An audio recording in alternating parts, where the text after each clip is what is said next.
আর যেগুলো বর্জনীয়, বর্জনীয় হচ্ছে এই যে হাসান হুসাইনের নামে এইভাবে বিলাপ করা, এভাবে রাস্তায় মিছিল করা। আল্লাহর হাবিব শিক্ষা দিয়েছেন আশুরার দিন রোজা রাখা। আশুরার দিনের বড় আমল কি? রোজা রাখা।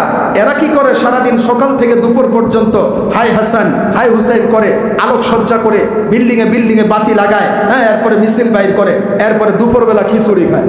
কি খায়? হুসাইনকে যদি তুমি ভালোবেসে থাকো তাহলে হুসাইনের নানার সুন্নতকেও তো তোমাকে ভালোবাসা দরকার। কথা বলেন ঠিক কিনা?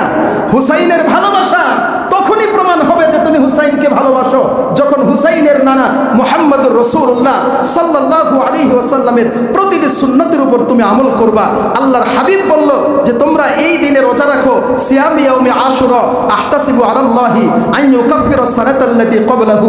আল্লাহর হাবিব বলেন কেউ যদি আশুরার দিন রোজা রাখে, আমি পয়গম্বর আশা রাখি আল্লাহ তাআলা তার পিছনের 1 বছরের গুনাহ মাফ করে দিবেন।